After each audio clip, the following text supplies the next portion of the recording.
Shalom. Kita akan bersama-sama membaca firman Tuhan yang terambil dari kitab Ayub pasal 42 ayat 1 sampai ayat yang ke-6. Ayub pasal 42 ayat 1 sampai 6. Kita akan membacanya saling sahut bersautan. Saya akan awali ayat 1 dan 2. Jemaat menjawab ayat 3 dan seterusnya saling ganti bergantian sampai tiba pada ayat yang ke-6.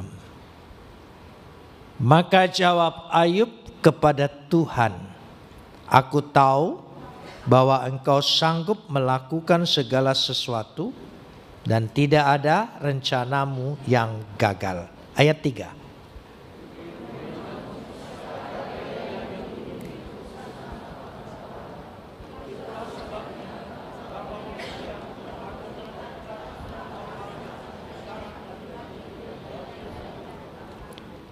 Firman-Mu dengarlah, maka akulah yang akan berfirman. Aku akan menanyai Engkau, supaya Engkau memberitahu aku.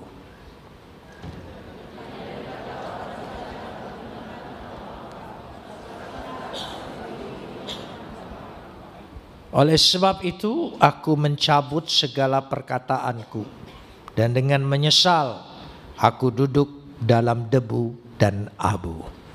Kapot leha Adonai Elohenu kapot leha. Segala kemuliaan ya Adonai Tuhanku, kemuliaan bagimu.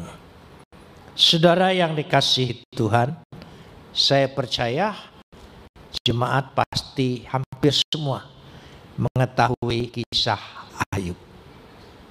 Ayub orang yang taat beragama, beribadah, termasuk orang yang saleh, tetapi Tuhan izinkan dia mengalami kesengsaraan, penderitaan dalam hidupnya. Hampir tidak masuk akal.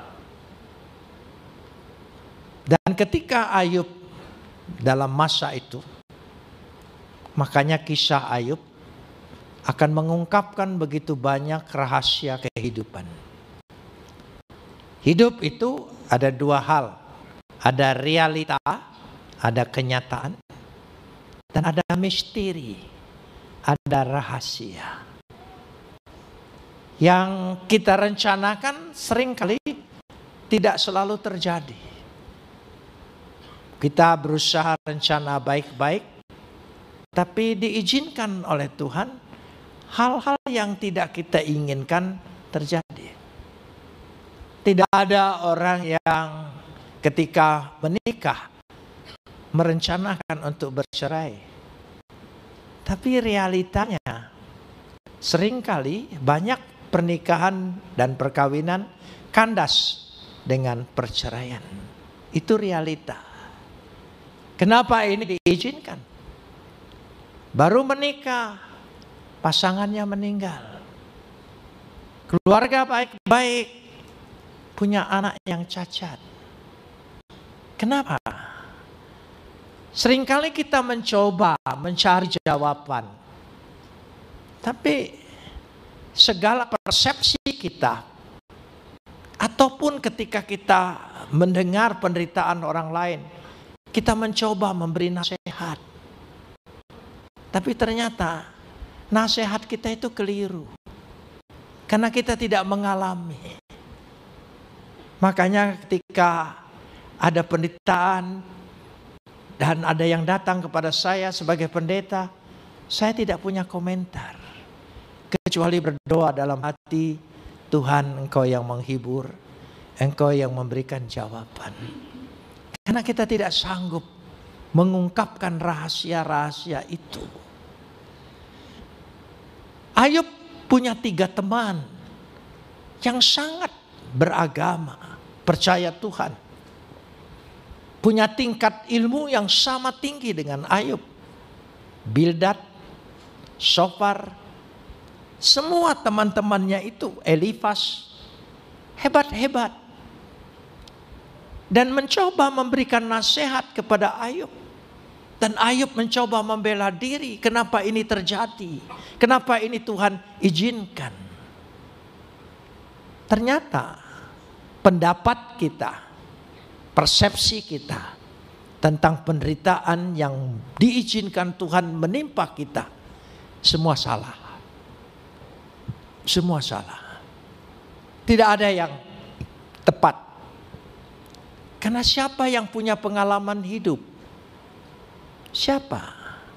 Tidak ada seorang pun punya pengalaman hidup untuk besok kan? Apa yang bakal terjadi besok hari Senin? Mau tua, mau muda, tidak ada yang tahu. Berarti hidup itu belajar. Karenanya kita tidak merancang hidup kita ini. Siapa yang merancang kita hidup? Lahir dari keluarga ini, kita tidak bisa memilih. Yang punya rencana tentang hidup, Tuhan. Jadi hanya Tuhan yang tahu rahasianya. Bacaan kita ini dalam perikop ayat 1 sampai 6, ayat 1 dan 2-nya adalah kesimpulan. Ayat 3 sampai 6 adalah persoalan. Sastra Ibrani, ya sastra Ibrani, itu kesimpulannya duluan. Cara bahasa Indonesia, tata cara bahasa Indonesia, kesimpulan selalu di belakang. Kalau Ibrani enggak. Karena itu kalau saudara membaca Mazmur, ayat 1 dan 2 itu kuncinya, kesimpulan. Dari situ. Kadang-kadang judul. Jadi kita ingin bahas, langsung masuk pada ayat yang ketiga. Firman-Mu, siapakah dia yang menyelubungi keputusan tanpa pengetahuan? Seringkali pengertian kita, ketika kita mencoba mencari jawaban untuk menemukan kenapa ini terjadi dalam diriku, seringkali justru itu menyelubungi maksud Tuhan, rahasia Tuhan. Karena kita mendahulukan pendapat kita. Ada orang dengan gampang berkata, oh ini ikatan kutukan masa lalu. Oh ini dosa orang tua yang harus dia tanggung. Tidak demikian. Ada rahasia yang kita tidak mengerti. Saya kasih contoh untuk memudahkannya. Ketika saya percaya Yesus sebagai juru selamat dan Tuhan saya berpikir saya akan melayani Tuhan. Lalu gereja dan saya mempersiapkan diri untuk melayani Tuhan, pergi sekolah. Sekolah pendeta di Batu Malang. I3, Institut Injil Indonesia, Batu Malang. Tapi baru sekolah 7 bulan, tepatnya 15 Juni tahun 74, saya ditangkap. Karena kesaksian-kesaksian saya sebelum masuk sekolah, menyaksikan mengapa Yesus Juru Selamat dan Tuhanku. Ditangkap, dipenjara. Saya pikir saya pasti berdoa dan Tuhan bela, Tuhan bebaskan. Ketika saya berdoa, Tuhan tidak bebaskan saya. Terpikir oleh saya, apakah pilihan saya ini benar? Mengapa Tuhan biarkan saya? Kan lebih baik saya sekolah pendeta, keluar jadi pendeta. Karena jadi pendeta harus sekolah ya. Karena kalau tidak sekolah, saudara mau enggak pergi ke dokter lalu dokter itu bilang, saya enggak pernah sekolah, saya hanya pengalaman. Mungkin saudara tidak akan mempercayakan. Jadi begitulah saya pergi sekolah. Tapi nyatanya tidak. Tuhan izinkan saya di penjara. Lalu saya bertanya, buat apa? Setelah itu di penjara pada waktu itu ditahan oleh Kopkamtib karena saya dituduh subversif, membuat kerusuhan di negara ini. yang membahayakan keamanan negara. Pempres 11 waktu itu ditahan Kamtib itu betul-betul ketat sekali. Tidak boleh bawa buku bacaan apapun. Padahal saya hobinya membaca. Ya, harta kekayaan saya sampai hari ini buku. Ya, saya penuh dengan buku. Saya senang dengan buku. Kalau tidak ada buku baru, saya agak panik di toko buku. Karena rasanya tidak ada bahan. Tapi ketika saya masuk penjara, saya tidak boleh bawa buku apapun. Tidak boleh baca apapun. Hanya boleh bawa Alkitab. Dan baca Alkitab. Jadi selama 6 tahun dalam penjara, saya hanya membaca Alkitab. Bolak-balik baca Alkitab. Sampai 25 kali tamat. Tuhan ingin mempersiapkan saya.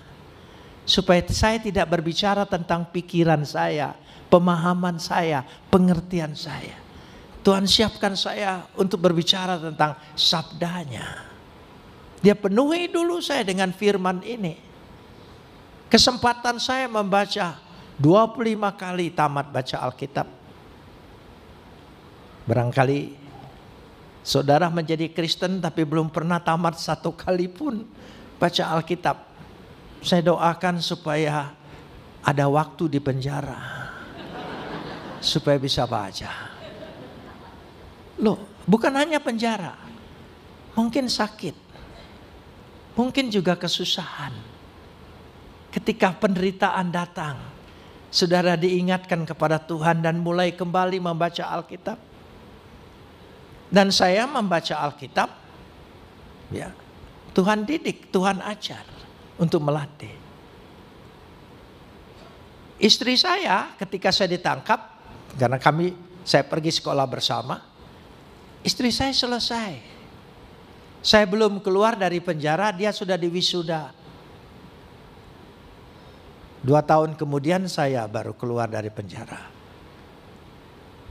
Padahal yang merencanakan ingin jadi hamba Tuhan saya, ingin dapat gelar STH saya. Tapi ternyata 6 tahun saya tidak dapat gelar. Kecuali gelar SDA. Sudah diuji Allah. Jadi lewat kehidupan Tuhan mendidik kita, mengajar kita, melatih kita. Untuk kita mengerti tentang hidup ini. Karena itu pada ayat yang ketiga, perhatikan. Itulah sebabnya tanpa pengertian aku telah bercerita tentang hal-hal yang sangat apa? Ajaib. Hidup ini penuh ajaib. Niflaot. Hidup ini penuh kejutan.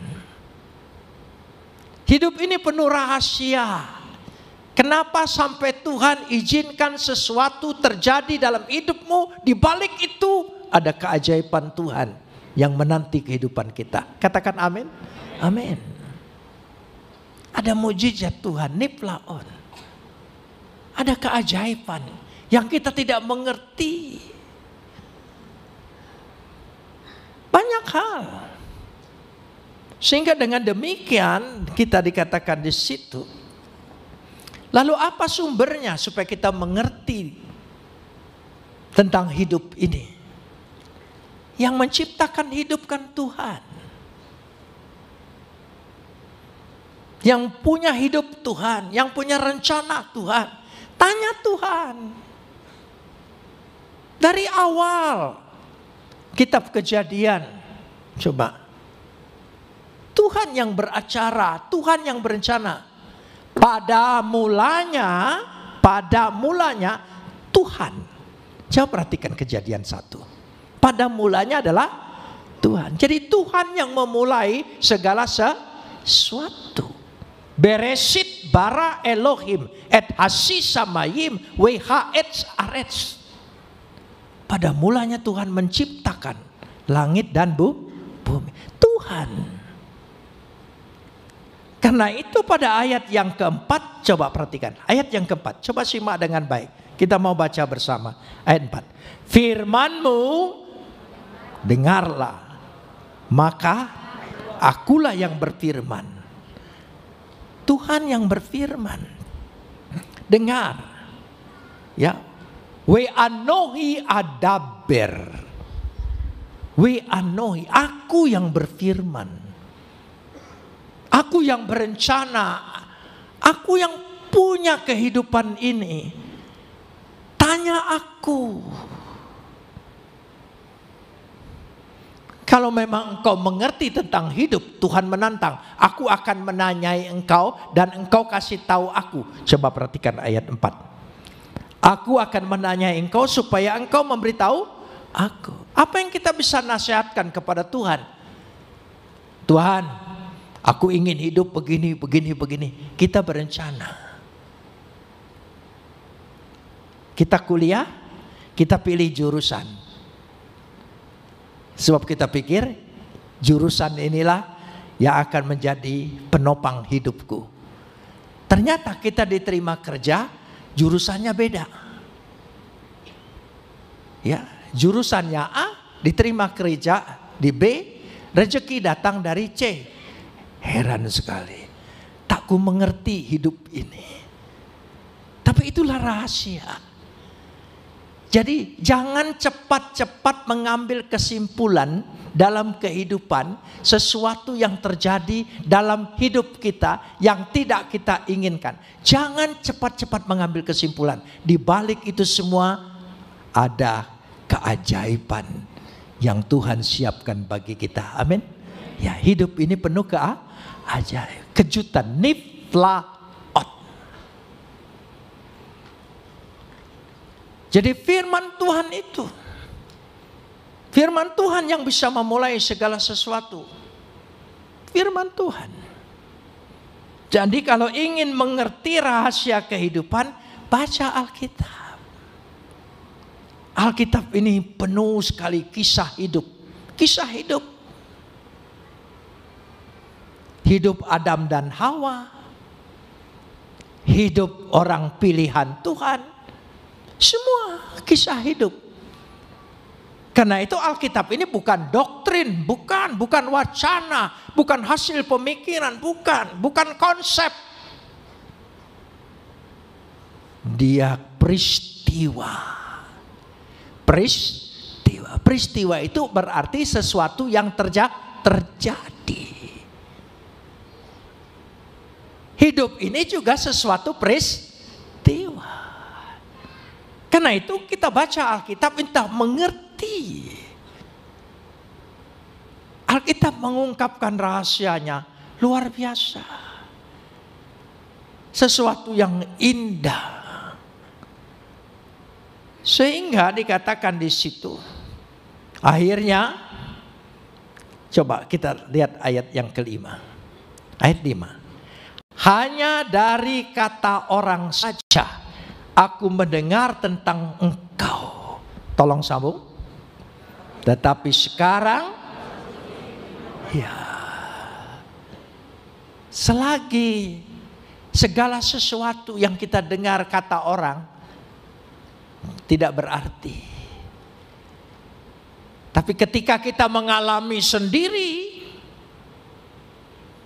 pengalaman itu, saudara akan menyatakan Tuhan itu ada. Tuhan itu hidup. Bukan konsep, bukan teori, bukan wacana, bukan kata orang. Tapi lewat pengalaman kita. Sehingga Tuhan memberikan sesuatu dalam hidup ini. Lewat itulah. Karena itu media Tuhan hidup kita. Jadi sesuatu yang indah terjadi dalam hidup ini, sesuatu yang tidak kita inginkan terjadi, kita belajar dari situ. Banyak sekali. Kadang-kadang hidup ini kita sulit mengerti, tetapi percayalah, rencana Tuhan tidak pernah gagal dalam hidup kita. Dia punya keindahan. Akhirnya Tuhan izinkan. Saya kasih contoh begini. Saya di penjara itu banyak pindahnya. Karena diperiksa teperda, teperpu, laksusda, laksuspus. Ya laksus, kodam sana, kodam sini. Periksa saya semua. Satgas intelijen, periksa. Tim, semua tim. Periksa. Judulnya hanya satu. Apa sebab menjadi Kristen?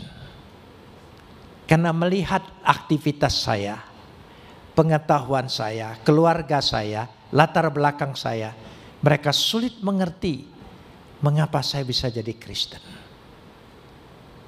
Saya bilang karena baca Alkitab. Memang betul saya menjadi Kristen itu tidak pernah berdiskusi dengan orang Kristen, berjumpa dengan orang Kristen.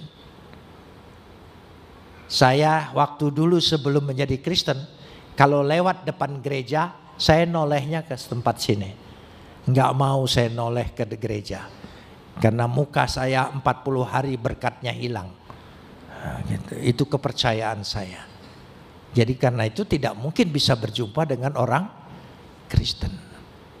Tapi karena baca Alkitab. Bagaimana bisa membaca Alkitab? Waktu saya di Bandung, saya salah satu ketua Kesatuan Aksi Pemuda Pelajar KAPI Konsulat Jawa Barat. Dan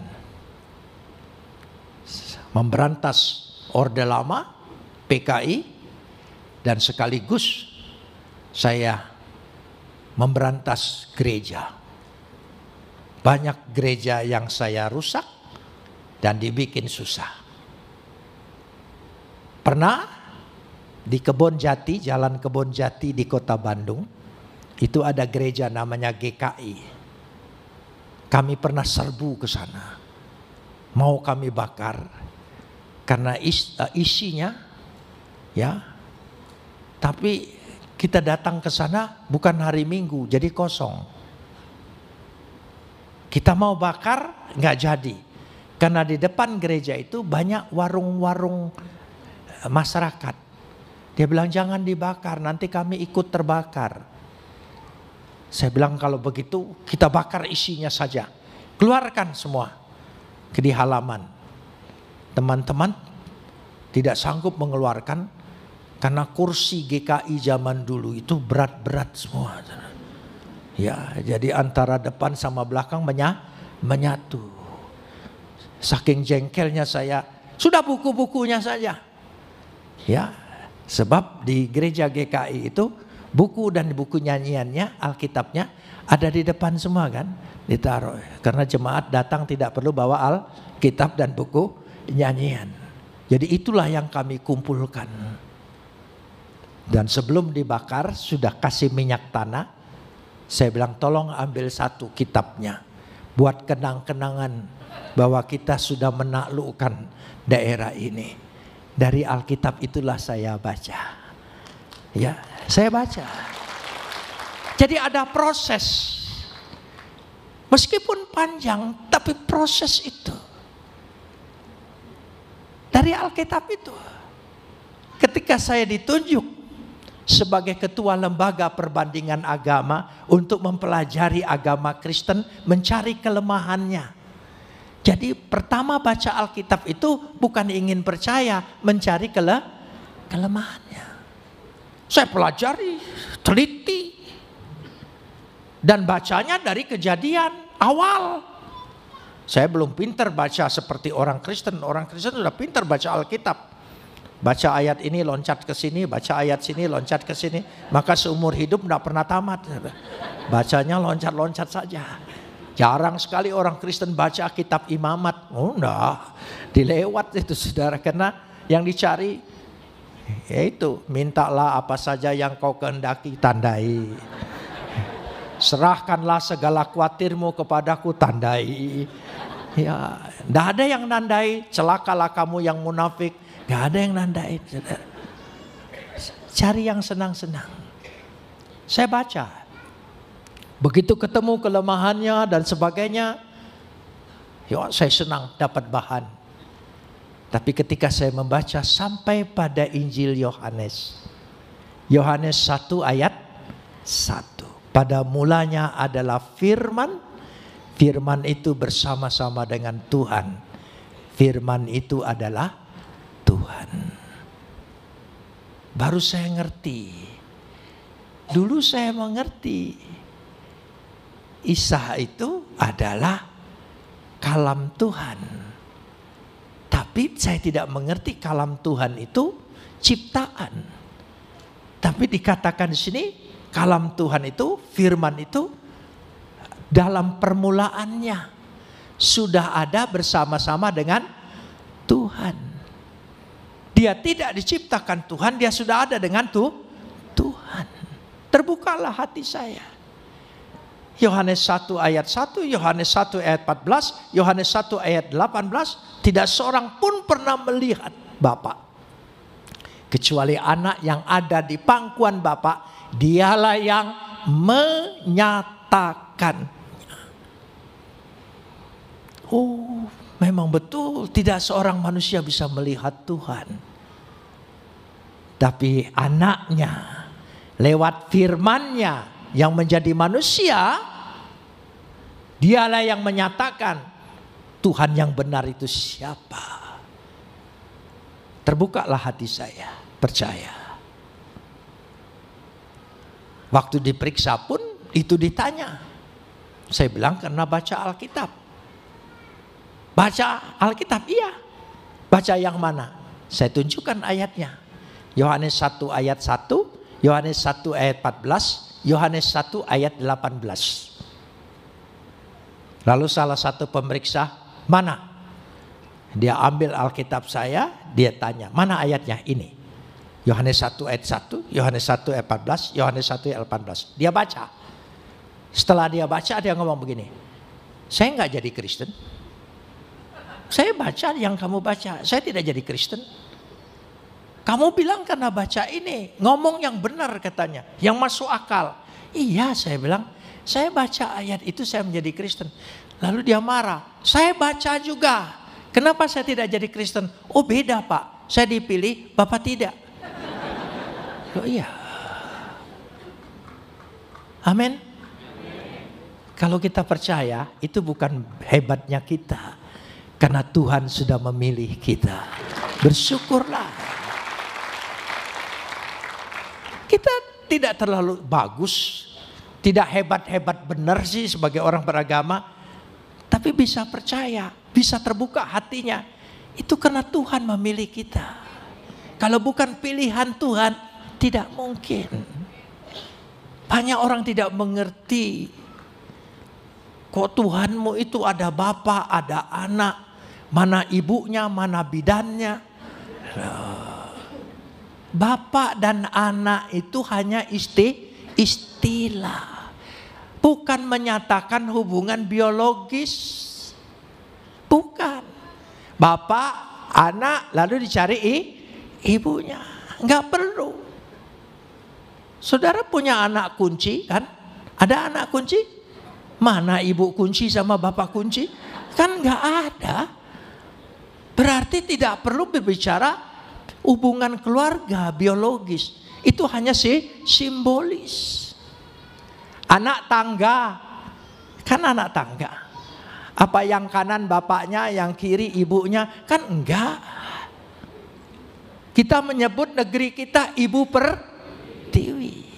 Mana Bapak Pertiwinya? Bojonegoro Bapak negerinya? Enggak juga.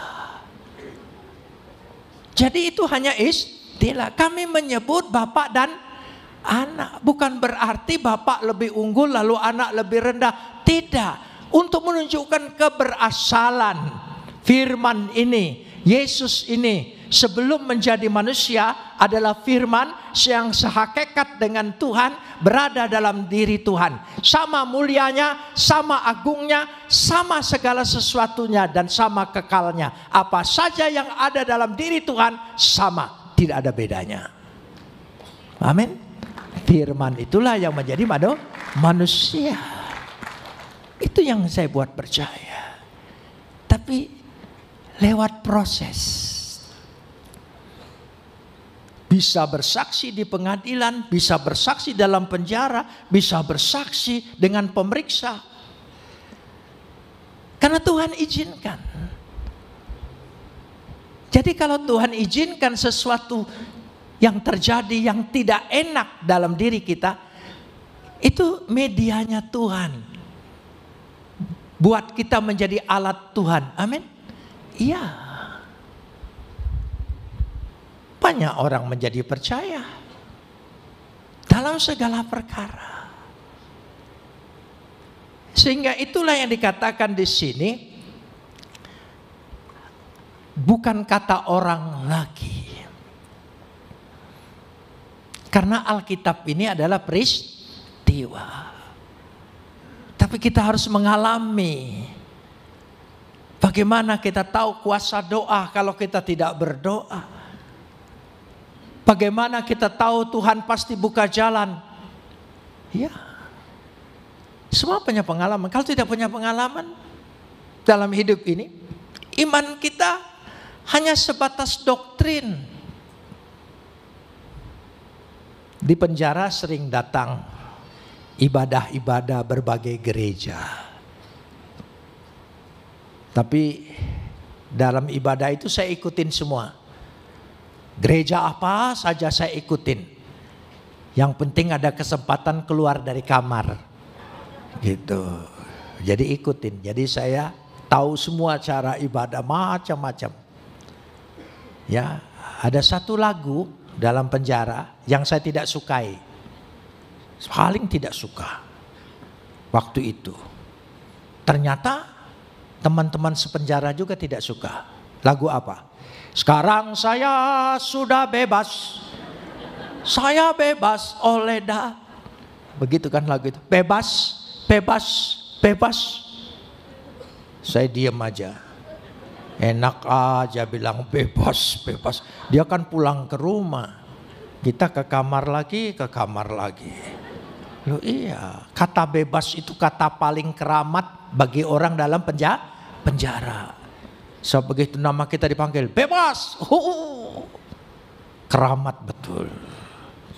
Jadi saya tidak nyanyi, saya pelototin aja pemimpin pujiannya, bebas, bebas. Rupanya seluruh teman-teman juga melototin dia. Nah, wajah orang dalam penjara agak lebih menyeramkan, sehingga orang dari luar penjara agak takut. Jadi dia berhenti, dia ganti lagu. Yang paling favorit dalam penjara. Lagu apa?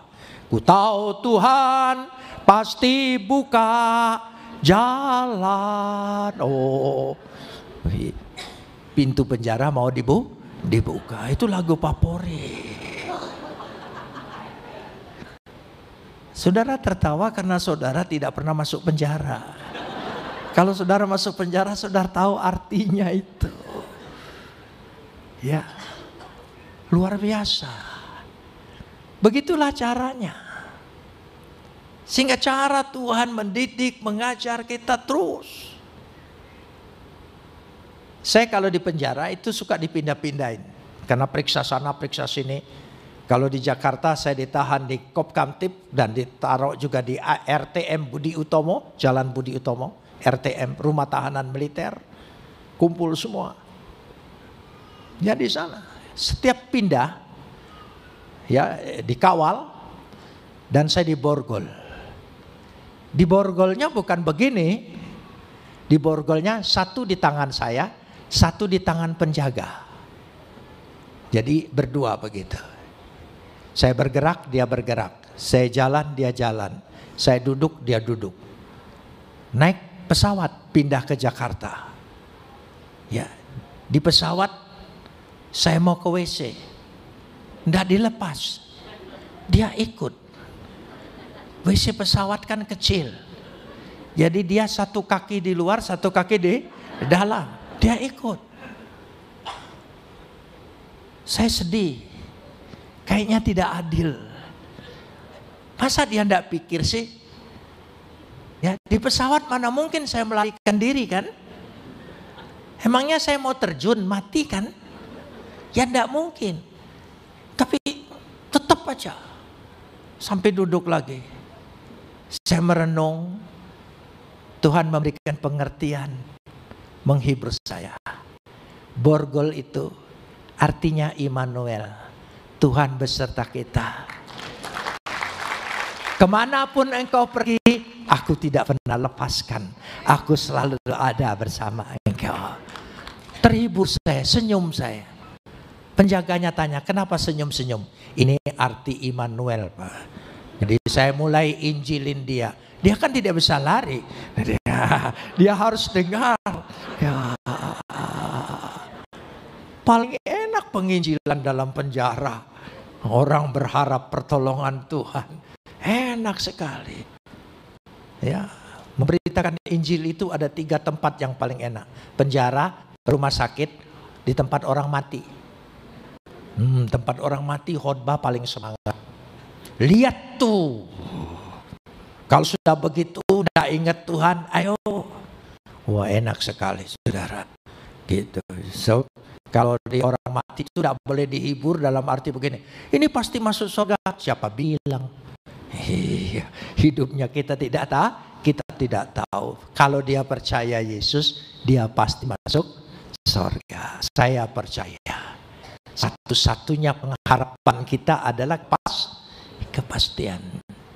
Karena itu pasti, tidak ada mudah-mudahan.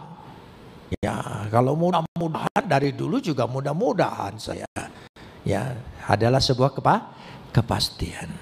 Dari situlah. Nah, karena persepsi pendapat tentang segala suatu penderitaan yang menimpa Ayub, ternyata dia keliru. Setelah dia menjalani semua. Itu sebabnya ayat yang ke-6 berkata, oleh sebab itu aku mencabut perkataanku. Dengan menyesal aku duduk dalam debu dan abu. Jadi Ayub mengadakan pertobatan. Aku keliru menilai Tuhan. Aku keliru menilai penderitaanku. Semua salah. Akhirnya Ayub mempunyai kesimpulan yang indah sekali. Ayat 1 dan 2. Kita masuk kembali ke ayat 1 2. Karena itu kesimpulan. Ayat 1. Maka jawab Ayub kepada Tuhan. Jawab Ayub kepada Tuhan. Tolong sambung ayat kedua. Aku tahu bahwa engkau sanggup melakukan segala sesuatu dan tidak ada rencanamu yang gagal. Aku tahu di sini bukan pengetahuan saja. Memakai kata yadata. Kata yadata, sekarang aku penuh pengertian, penuh pengetahuan. Kihol tuhal. Bahwa engkau sanggup melakukan segala sesuatu. Tuhan sanggup. Dan terakhir dikatakan Yiwelo yebatser, dan tidak ada yang gagal. Tidak ada rencana Tuhan yang gagal dalam hidup kita. Tetap Tuhan memakai saya. Tetap saya menjadi hamba Tuhan. Pada akhirnya saya tetap mendapat gelar dari Biola University. Ya, saya dapat kesempatan. Tuhan buka jalan. Semuanya itu rencana Tuhan, tidak ada yang gagal. Luar biasa. Saya bersyukur dengan Tuhan. Tuhan berikan kesehatan, Tuhan beri kekuatan. Terakhir 5 Februari yang lalu saya diperiksa total, semua sehat. Gak ada sakit. Umur saya 78 tahun. Ya. Tapi dokter bilang, ahli jantung, Brigjen Ismi, ahli jantung dari Rumah Sakit Gatot Subroto, Rumah Sakit Kepresidenan, yang meriksa saya. Saya iri dengan jantung Bapak, lebih sehat dari jantung saya, dokter. Luar biasa. Jangan tepuk tangan dulu. Ada proses 6 tahun dalam penjara. Ya, jangan lihat kesimpulannya. Ya, lihat harga yang sudah harus dibayar. Jangan lihat suksesnya Yusuf, tapi lihat proses Yusuf. Ya, dibuang ke sumur, masuk penjara, baru jadi Perdana Menteri. Lihat prosesnya. Saudara sedang diproses oleh Tuhan lewat kesusahanmu. Percayalah, tidak ada rencana Tuhan yang gagal. Katakan amin. Ya, sekali lagi, tidak ada rencana Tuhan buat saya yang gagal. Saya pasti menikmati apa yang Tuhan rencanakan.